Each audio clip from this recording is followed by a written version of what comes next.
এমনি পদ্মপুরাণে বলা হয়েছে অযোধ্যা, মথুরা, গয়া, কাশী, কাঞ্চি, অবন্তিকা। অযোধ্যা, মথুরা, গয়া, কাশী, মায়া, অবন্তিকা।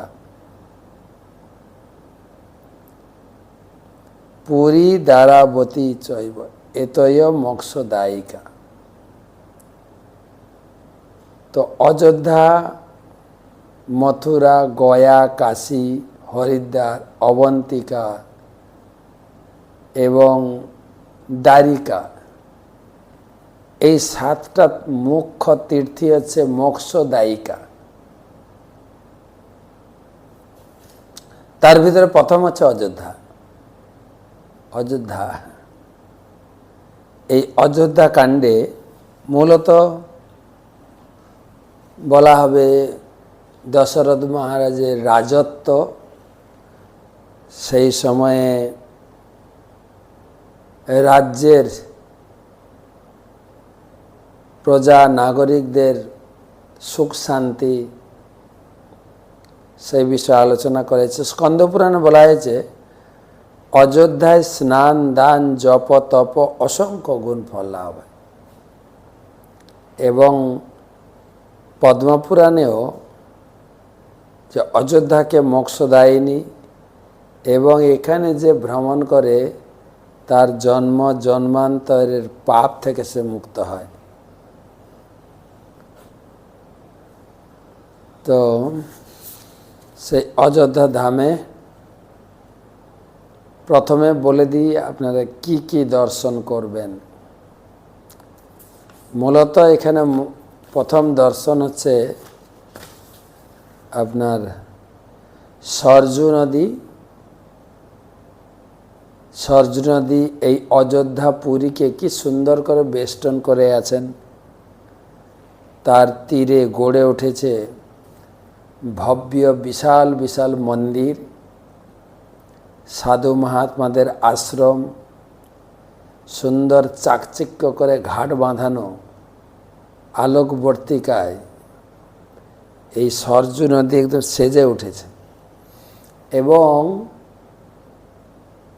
হরিদ্বারে যেরকম হরি কি পৌড়ি, গঙ্গায় মহা আরতি, লক্ষ লক্ষ লোকের স্নান, গঙ্গা পূজা, দান, ধ্যান, এখানেও এইরকম সরজু খুব মাহাত্ম্যপূর্ণ। এই শুধু জল নয়, ব্রহ্ম দবত্ত অপগচ্ছতে নিরধর্মই, এই জল স্বয়ং ব্রহ্মস্বরূপ। এর আবির্ভাবও মহত্বপূর্ণ। শাস্ত্রে বলা হয়েছে গঙ্গাতে 60,000 বার স্নান করুন, পূজা করুন, যে ফল পাবেন, সরজু একবার দর্শন মাত্রেই সেই ফল দান করে। গঙ্গার থেকে মাহাত্ম্য অধিক। এর আবির্ভাব রহস্য বশিষ্ঠজি তপস্যা করে এই নদী নিয়ে এসে। গঙ্গা উৎপন্ন হয়েছে ভগবানের চরণ থেকে, ওই জন্য গঙ্গাকে বলে বিষ্ণুপদী। ভগবান বিষ্ণুর চরণ থেকে আবির্ভূত হয়েছে। সরজু আবির্ভূত হয়েছেন ভগবানের অশ্রুধারা থেকে। ভগবান যখন এই জগৎ সৃষ্টি করেন তখন প্রথম ব্রহ্মাকে সৃষ্টি করেন। ব্রহ্মা তিনি আবির্ভূত হয়ে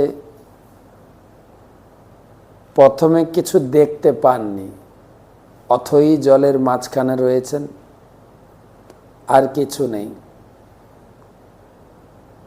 কেবল একটা শব্দ তিনি শুনতে পেয়েছিলেন, সেটা হচ্ছে তপ। ব্রহ্মা তাতেই অনুভব করছিলেন যে আমাকে তপস্যা করতে হবে। তো তিনি তপস্যায় বসলেন, গভীর তপস্যা, বহুকাল ধরে তপস্যা করলেন। ভগবানের মন্ত্র জপ করে ভগবানের চিন্তায় তন্ময় হয়ে তিনি তপস্যায় ব্রতী হলেন। ভগবান বিষ্ণু তার তপস্যায় সন্তুষ্ট হয়ে গরুর বাহন হয়ে সেখানে এসেছেন। আর ব্রহ্মার তপস্যা দেখে তিনি অতীব সন্তুষ্ট এবং আশ্চর্যান্বিত হয়েছেন। ব্রহ্মার প্রতি করুণাবশত তার চোখ দিয়ে আনন্দ অশ্রু ঝরে পড়ে। ভগবানের চোখ এক ফোঁটা জল ব্রহ্মার শরীরে সিঞ্চিত হয়, আর ব্রহ্মা তাতেই ধ্যান ভেঙে যায়। ধ্যান ভেঙে ভগবান বিষ্ণুকে দর্শন করেন। ভগবানের চোখের সে আনন্দ অশ্রু ব্রহ্মা তড়িঘড়ি করে তার কমণ্ডলুতে সংগ্রহ করেন এবং সেই জলকে অত্যন্ত সুরক্ষিত সম্মানিতভাবে তিনি মানস সরোবরে সংরক্ষিত রাখেন। তারপরে সৃষ্টি বাড়তে থাকে। সেই মুনি ঋষিদের সৃষ্টি করেন ব্রহ্মা। বশিষ্ঠজি, যিনি ব্রহ্মার পুত্র, এই সৃষ্টি ধীরে ধীরে বাড়তে থাকলে তিনি চিন্তা করলেন রঘুকুল বংশে এই অযোধ্যাতে ত্রেতা যুগে ভগবান রামের জন্ম উৎসব পালিত হবে এবং জন্ম উৎসবে এই অযোধ্যা ধন্যাতি ধন্য হবে। সেই অনুমান করে তিনি এই অযোধ্যা ভূমিকে সুন্দর রূপে সাজিয়ে গুছিয়ে গড়ে তোলার জন্য তিনি তপস্যা করলেন ব্রহ্মার। ব্রহ্মা তার তপস্যায় সন্তুষ্ট হলে ব্রহ্মার কাছে প্রার্থনা করলেন, অযোধ্যা ভূমিতে কোনো নদী নেই, একটা পবিত্র নদীর বয়ে যাওয়া অতীব গুরুত্বপূর্ণ। ব্রহ্মা তার তপস্যায় সন্তুষ্ট হয়ে ব্রহ্মা তাকে এই সরজু নদী, যেটাকে তিনি মানস সরোবরে সংরক্ষিত রেখেছিলেন, সেই সরজু নদীকে বইয়ে দিলেন অযোধ্যা ভূমির উপরে। এই যে ভগবানের অশ্রু জল থেকে সৃষ্টি, ভগবান এই জলে নিয়মিত স্নানাদি পূজা পার্বণ কার্যাদি করতেন। গঙ্গা জলের সরজুর পূজা প্রার্থনা ভগবান রামচন্দ্র নিজে হাতে করেছেন। সেই সরজু নদীকে অত্যন্ত সম্মান প্রদর্শন করেছেন ভগবান রাম। সেই সরজু দিয়ে অযোধ্যা মোড়া আছে।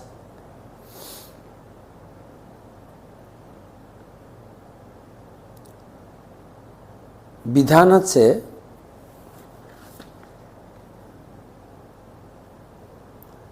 এই অযোধ্যাপুরী দর্শন করতে গেলে প্রথম সরজু দর্শন করে সরজুর জল স্পর্শ অথবা স্নান আচমন আদি করে তারপরে হনুমান গড়ি দর্শন করবেন। হনুমান এখানকার রাজা। ভগবান রামচন্দ্র চলে যাওয়ার সময় তার বড় ছেলে হনুমানকে রাজা করেছেন। হনুমান সীতাদেবীর মানসপুত্র এবং তিনি বলেও ছিলেন আমাদের বংশে পরবর্তীকালে কেউ রাজা হবে না, হনুমানই রাজা হবে। তো সরজু দর্শন স্পর্শ আচমন করে হনুমান গড়ি দর্শন করবেন। হনুমানের গড় বা গদি, যেখান থেকে তিনি পুরো অযোধ্যা পরিচালনা করছেন, পাহারা দিচ্ছেন। তারপরে দশরথ ভবনে যাবেন, দশরথ মহল, যেখানে দশরথ মহারাজ তার সিংহাসন রাজ সিংহাসনে বসে দেশ পরিচালনা করতেন। তার 3 স্ত্রী, তার আলাদা আলাদা মহল এবং ওইখানে 3টা অল্টার আছে। ভগবান মূর্তির একটা অল্টার, 4 বিগ্রহ, রাম লক্ষ্মণ ভরত শত্রুঘ্ন। তারপরে ভগবান বিয়ে করে যে সীতা দেবীকে নিয়ে এসেছিলেন, সেই পীতবর্ণ গৌরবর্ণ বিগ্রহ। এবং আরেকটা অল্টারে ভগবান বনবাসী হয়ে সীতা দেবী সহ বনবাসে যাচ্ছেন, সেই বিগ্রহ অপূর্ব সুন্দর দেখা। তারপরে বাকি স্থান দর্শনীয়, যেরকম রামলালা মন্দির দর্শন। এখানে মূল মন্দিরে কেবলমাত্র রামলালা রয়েছে, ভগবানকে এখানে বাল মূর্তি সেবা করা আছে, যেহেতু ভগবানের এটা জন্মস্থান। আর সেই সরজু নদীতে যেরকম হরিদ্বারে গঙ্গা আরতি, গঙ্গা স্নানের জন্য হরি কি পিড়ি বা সিঁড়ি বলে, হরি কি প্যাড়ি এখানে রয়েছে, সেই রকম মূল সরজু ধারাকে ক্যানেল করে যাতে সবাই স্নান করতে পারে, তার জন্য একটা ক্যানেল করে হাঁটু জল বা তারও কম জল, যেখানে পরিবারের সকলে ছোট বড় সবাই গিয়ে স্নান করতে পারে, সেই জন্য একটা ক্যানেল সুন্দর করে তৈরি করা হয়েছে, যেটাকে বলে রাম কি পেড়ি। তার তীরে সেখানে সে রাম কি পেড়ি, সেই জায়গায় দীপোৎসব হয়। দীপাবলিতে বিশাল আকারে প্রায় 15 লাখ দীপ জ্বালিয়ে সুন্দর দীপোৎসব করা হয় দীপাবলিতে। সেই রাম কি পেড়ি ধারার পাশে রয়েছে নাগেশ্বর মন্দির, যাকে বলা হয় ধামেশ্বর। এই অযোধ্যা ধামের পাহারা দিচ্ছেন নাগেশ্বর।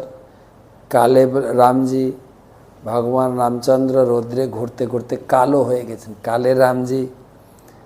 এবং রয়েছে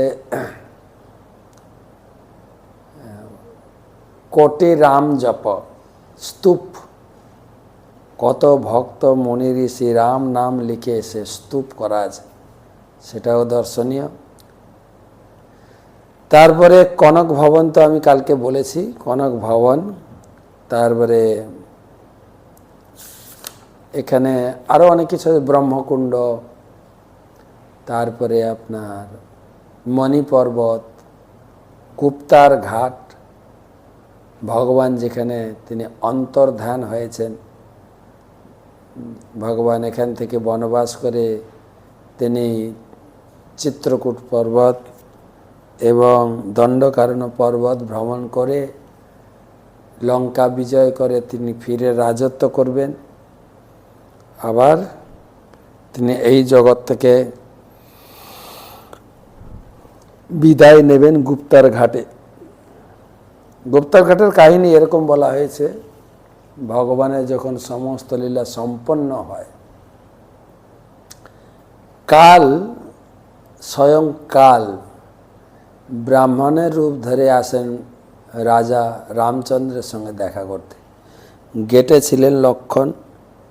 লক্ষ্মণ তিনি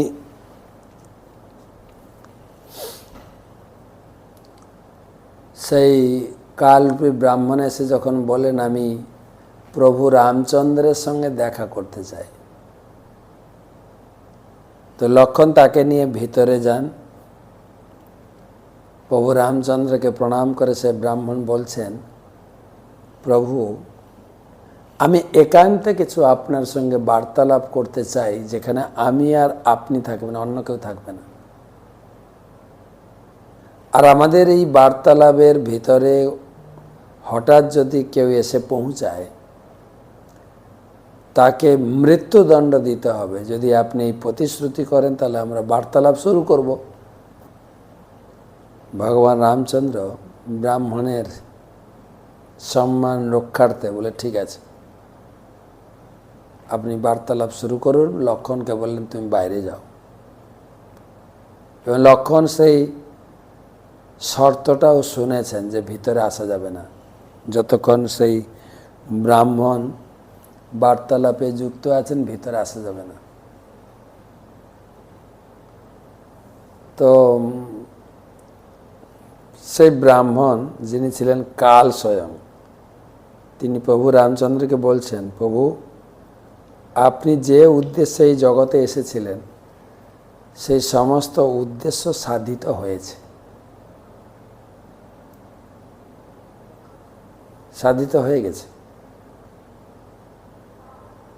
অসুর বিনাশ, ধর্ম রক্ষা এবং সেই সঙ্গে ভক্তদের আনন্দ বিধান, সমস্ত কার্য সাধিত হয়েছে। এখন আপনি কি করবেন তার উপরে, আপনি আপনার ইচ্ছায় আপনি এখানে থাকতে পারেন বা আপনি আপনার লীলা সম্বরণ করতে পারেন। আর এই বার্তালাপ চলছে, সেই সময়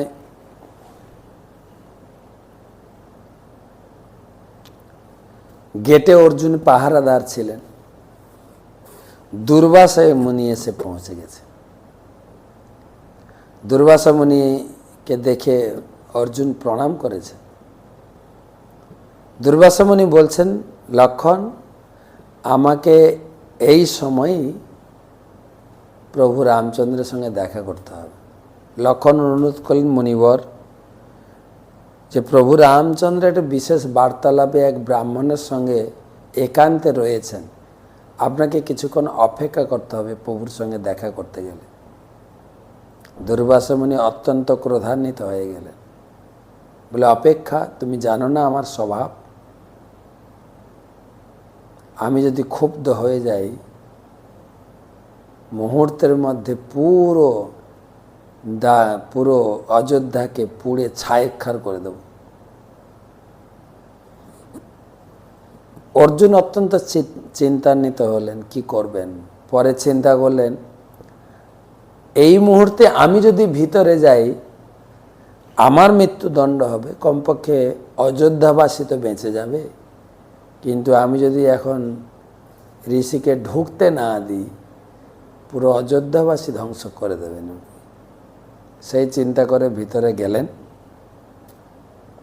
আর যেই ভিতরে প্রবেশ করেছেন সেই কালরূপে ব্রাহ্মণ যে প্রভুর সঙ্গে বসে বার্তালাপ করছিলেন, তিনি অন্তর্ধান হয়ে গেলেন। ভগবান রামচন্দ্র বললেন, অর্জুন একই, তুমি তো জানতে যে এই মুহূর্তে ভিতরে আসলে তার মৃত্যুদণ্ড হবে, তা জানা সত্ত্বেও তুমি কেন এলে? লক্ষণ অত্যন্ত বিনয়ভাবে বললেন, প্রভু গেটে দুর্বাসাজি অপেক্ষা করছেন, তিনি আপনার সঙ্গে মিলিত হতে চান। আমি চেষ্টা করেছিলাম ওনাকে অপেক্ষা করানোর। উনি অত্যটা ক্রোধান্বিত হয়েছেন যে এই মুহূর্তে যদি আমি প্রভুর সঙ্গে না দর্শন করতে পারি তাহলে আমার ক্রোধে সারা অযোধ্যা ধ্বংস হয়ে যায়। সেই চিন্তা করে আমি এসেছি, আমার মৃত্যুদণ্ড হোক তাতে যায় আসে না, কমপক্ষে অযোধ্যাবাসী তো বেঁচে যাবে। প্রভু রামচন্দ্র বলেন, ওকে নিয়ে আসো। ঋষিবর ঘরে ভগবান রামচন্দ্রের সঙ্গে মিলিত হলেন। কে কি বার্তালাপ হলো, অনেক কথা, সেই কথার ভিতরে যাচ্ছি না। চিন্তা হয়ে গেল এখন লক্ষণের মৃত্যুদণ্ড। পরের দিন বিশাল সভা, গম্ভীর সভা, বড় বড় মন্ত্রী মহামন্ত্রী তারা বসেছেন। প্রভু রামচন্দ্র, হনুমানও সেই মিটিংয়ে আছে। গম্ভীর আলোচনা, লক্ষণের মৃত্যুদণ্ড পাশ হবে। ভগবান রামচন্দ্র তাকে মৃত্যুদণ্ড দেবেন। এটা একটা খুব গম্ভীর বিষয়। আমরা আগে আলোচনা করেছি লক্ষণ কিভাবে প্রভু রামচন্দ্রের সঙ্গে কাটিয়েছেন, এক মুহূর্ত রামচন্দ্রের ব্যতি রেখে থাকেননি। প্রভু রামচন্দ্র তাকে মৃত্যুদণ্ড দেবেন। একটা জগতে একটা অপযশ ছড়িয়ে থাকবে, পুরো রামায়ণের একটা নতুন অধ্যায় শুরু হয়ে যাবে, যে প্রভু রামচন্দ্র, লক্ষণ, ভরত প্রত্যেকের মধ্যে ভ্রাতৃত্ব প্রেম। সেই রামচন্দ্র তার ভাই লক্ষণকে তাকে মৃত্যুদণ্ড দিয়েছে। সবাই কেউ কোনো কথা বলছেন না, চুপচাপ গম্ভীর আলোচনা, কারো মুখে কোনো কথা নেই, সব যেন একটা গরম গরম ভাব। কেউ কথা বলছে না দেখে হনুমান হাত তুলেছে, প্রভু আমি কিছু বলতে চাই এই বিষয়ে। সবার নজর হনুমানের দিকে। হনুমান আবার কি বলবে? প্রভু হনুমানের দিকে তাকিয়ে ইশারা করলেন, বলতে পারো তোমার বাক্য। বলছে প্রভু আমি ছোটোখাটো মানুষ, এখানে তো অনেক বড় মন্ত্রী পরিষদ রয়েছে, তারা তাদের বক্তব্য বলুক, কেউ কিছু বলছে না বলে আমি বলছি।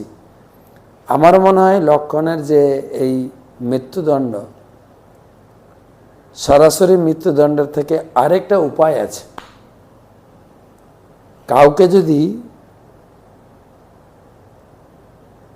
আপনার থেকে, প্রভু রামচন্দ্র থেকে আলাদা করে দেওয়া হয়, এখান থেকে বহিষ্কার করা হয়, সেটা একটা মৃত্যুদণ্ড। প্রাণে মারা হলো না, কিন্তু নিয়ম রক্ষা হলো। প্রভু রামচন্দ্র বলে ইয়েস, রঘুকুল রীতি সদা চল রাই, প্রাণ যায় পর বচন না যায়। রঘুকুলের একটা রীতি আছে, বচনবদ্ধ আমরা, মুখ থেকে যা বেরোবে সেটাই পালন করতে হয়। তো হনুমানের বাক্যই ঠিক আছে, এখানে সাপও মরবে, লাঠিও ভাঙবে না, মর্যাদা রক্ষা হবে। একই গোত্রে ভাই ভাইকে কি করে মৃত্যুদণ্ড দিতে পারে? আর এই কথা শুনে অন্যান্য যে মিটিংয়ের ব্যক্তিত্ববর্গ, মন্ত্রিমণ্ডলী, তারা সবাই হনুমানের এই কথাকে সমর্থন করলেন। পাস হয়ে গেল, অর্জুনকে বহিষ্কৃত করা হোক। তো অর্জুন ওখান থেকে বেরিয়ে, সবার তো জগৎ থেকে বিদায় নেওয়ার কথা, এইভাবে বেরিয়ে তিনি লক্ষণ টিলা বা লক্ষণ কিলা, সেখানে কুশাসন বিছিয়ে ধ্যানে বসে তিনি ওখান থেকে ভগবত ধাম বা সাকেত ধাম চলে যান। এদিকে ভগবান লক্ষণ চলে গেছেন বিরহে।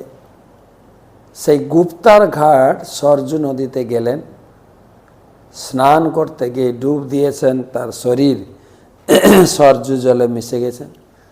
উপর থেকে বিমানে করে ভগবান তার সঙ্গে যারা যারা ছিলেন নিয়ে গেলেন। আর অযোধ্যাবাসী চেয়েছিলেন আমরা আপনাকে ছাড়ব না, হয় আমাদের নিয়ে চলুন, নাহলে আমাদের সঙ্গে থাকুন। ভগবান কিভাবে সকলকে নিয়ে গেলেন এবং ঘোষণা করলেন এখন থেকে 1 মাস আমার সাকেত ধাম, ভগবত ধাম খোলা থাকবে, যে কেউ আসতে পারে। তো বলা হয়েছে সেই গুপ্তার ঘাটে কোটি কোটি রথ এসেছিলেন বৈকুণ্ঠ ধাম থেকে, বিমান, যেখানে সরাসরি অযোধ্যাবাসী ভগবত ধামে বা সাকেত ধামে ফিরে গেছে।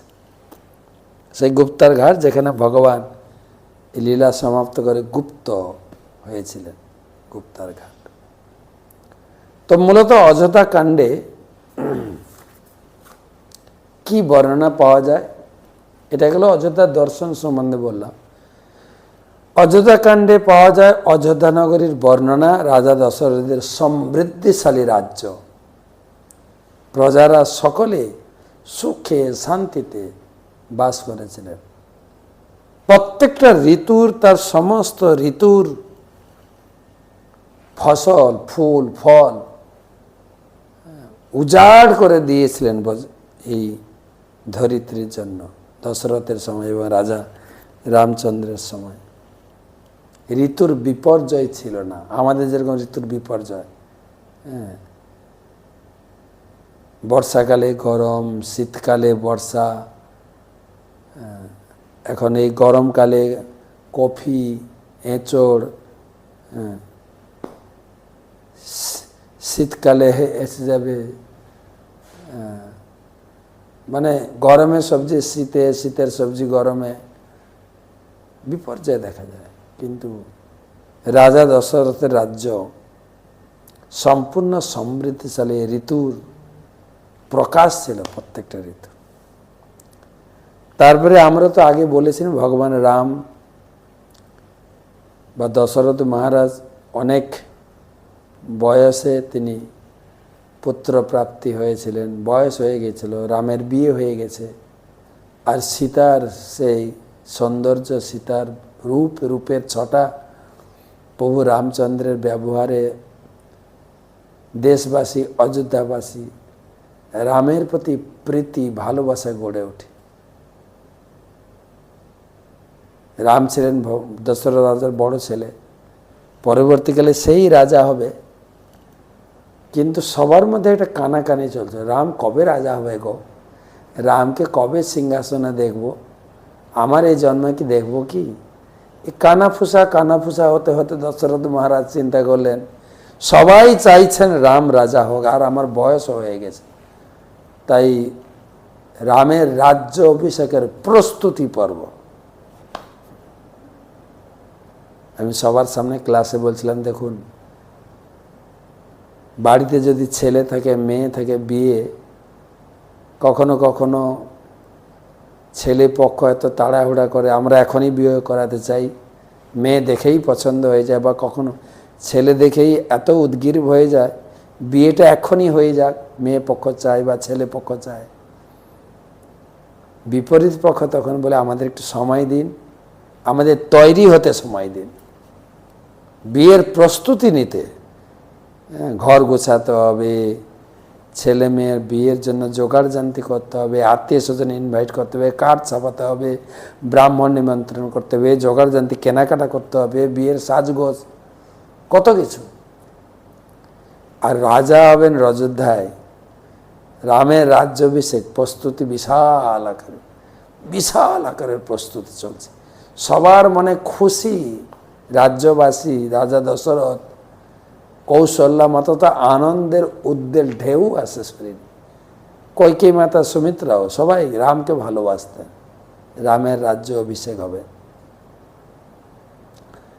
তারপরে তো আপনারা জানেন মাঝখানে এসে গেল কুব্জা মন্থরার পরামর্শ, যে কইকেয়ীর দাসী ছিল, কইকেয়ীর বিয়ের সময় তার বাপের বাড়ি থেকে এসেছিল, সে কইকেয়ীর নিজ দাসী বলে সেবা করত, সে গিয়ে কুমন্থনা দিল, তুমি কি চিন্তা করছো, তোমাকে খুব খুশি খুশি লাগছে যে ভবিষ্যৎ চিন্তা করছো কি? বলে কি চিন্তা? রাম রাজা আছে বলছে, ওই জন্য তো আনন্দ করছে, তোমার ছেলেটার কি হবে গতি? রাম রাজা হলে কৌশল্যা রাজমাতা হবে, তুমি দাসী মাতা হবে, সময় আছে এখন, যা বলছি শোনো। তোমার কাছে দুখানা বর ছিল না, মহারাজ প্রতিশ্রুতি দিয়েছিলেন তোমাকে বর দেবেন, দুইখানা বর এক্ষণে চেয়ে নাও।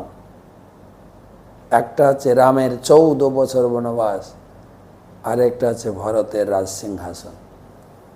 এ পুরো বিশাল ঘটনা উলট পালট হয়ে গেল। আসলে এর পিছনে ভগবানেরই মদত ছিল। দেবতারা ভগবানের কাছে এসে বলছেন, প্রভু এত ডেকে ডেকে নিয়ে এলাম আপনাকে প্রার্থনা করে, স্তুতি করে, আপনি যদি রাজা হয়ে বসে যান তাহলে আমাদের কার্য সাধিত হবে কি করে? বলে, তোমাদের কি কার্য? রাবণ বধ করতে হবে। করতে করতে এই ঘটনা। ভগবান কইকেয়ী মাতাকে উদ্বুদ্ধ করলেন, মা, রাম 3 মাকে সমানভাবে ভালোবাসত। কইকেয়ীকে বলেন, মা তোমাকে একটা বড় দায়িত্ব নিতে হবে, বদনামের বোঝা নিতে হবে আপনাকে। বলছে, মানে? আমি রাজ সিংহাসনে বসবো না, আমার অনেক কাজ আছে, রাবণ বধাদি অনেক কাজ করতে হবে, আর সেই বদনাম তোমাকে নিতে হবে, তোমাকেই ভাগিদার হতে হবে, তাহলে এই কার্যটা হবে। তো সেই অনেক ঘটনা, যার ফলে তবে মূল শিক্ষা দেওয়া যায় যে কইকেয়ী রাতারাতি পাল্টে গেলেন কেন না, অসৎ সঙ্গ। আমরা ভক্তি জীবনে রয়েছি, এই সঙ্গ বিষয়ে অত্যন্ত সূক্ষ্ম বিচার করতে হবে, তা নাহলে কিন্তু আমরা আমাদের ভক্তিপথে অগ্রসর হতে না গিয়ে পিছিয়ে যাব, পিছিয়ে পড়ব। তো সেই জন্য অত্যন্ত মহত্বপূর্ণ মন্থরার দুঃসঙ্গ, কইকেয়ীর চিন্তা ভাবনা চেতনা সব পাল্টে গেল। পুরো আনন্দ উৎসবের এক মুহূর্তেই সমাপ্ত হয়ে গেল। শোকের ছায়া, কান্না, রামের বনবাস। রামের সঙ্গে লক্ষণ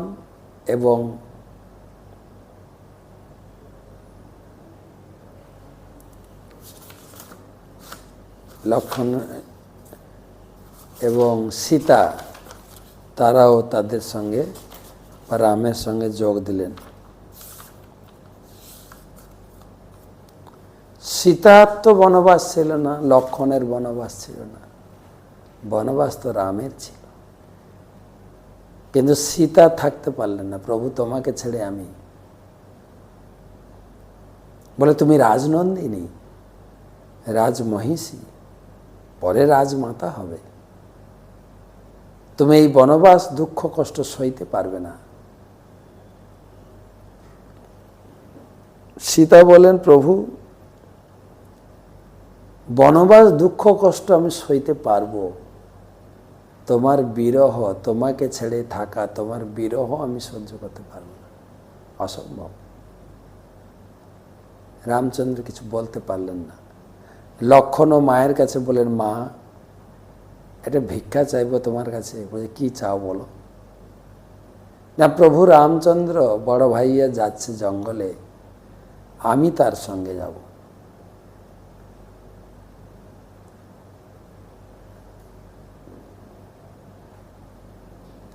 সুমিত্রা মা বললেন লক্ষণ ভালো প্রস্তাব, কিন্তু তুমি তো এখন, যতক্ষণ তোমার বিয়ে হয়েছিল না তখন আমি ছিলাম, তোমার বিয়ে হয়েছে না, তুমি তো আর এখন আমার সম্পত্তি নাও, তুমি তো উর্মিলার সম্পত্তি। উর্মিলাকে জিজ্ঞাসা করো, ও রাজি হলে তুমি যেতে পারো। লক্ষণ অনেকটা ঘাবড়ে গেছিলেন যে মায়ের অনুমতিটা অনেকটা আশাপ্রদ ছিল, উর্মিলা কি অনুমতি দেবে। কিন্তু উর্মিলার নামও শাস্ত্রে এসে গেছে, কত মহিষী নারী ছিলেন।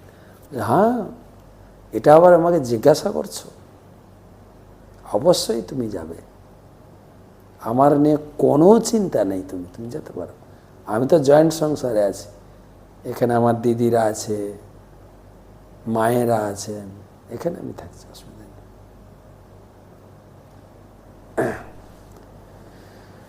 তারপরে ভগবান রামচন্দ্র, লক্ষণ, সীতা যখন বেরিয়ে গেলেন, দশরথ মহারাজ তিনি প্রাণ ধারণ করতে পারলেন না, প্রাণ ত্যাগ করলেন, সেই বিরহ দশা।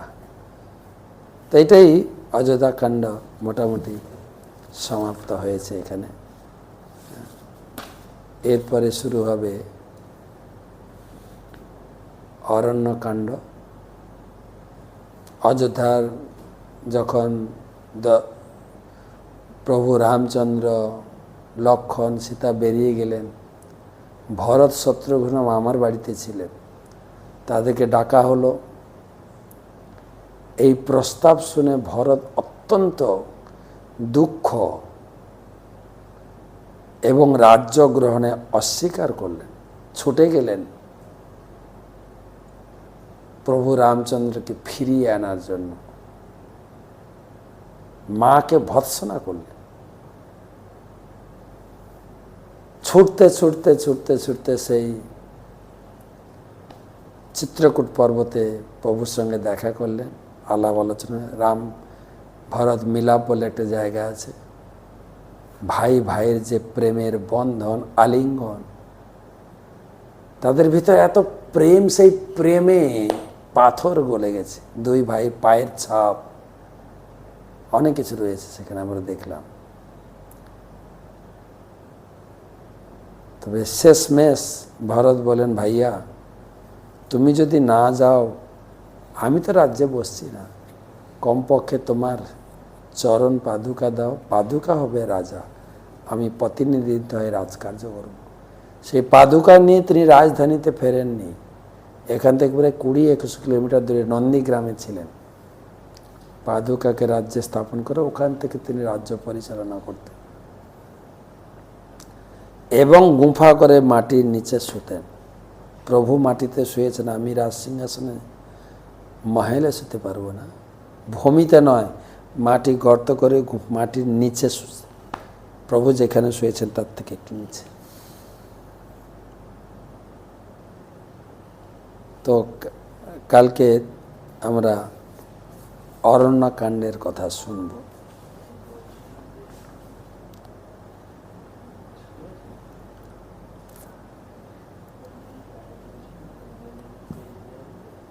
তমাদিদেবম করুণানিধানম তমালবর্ণম সহিতাবতারম অপার সংসার সমুদ্র সেতুম ভজামহে ভাগবত।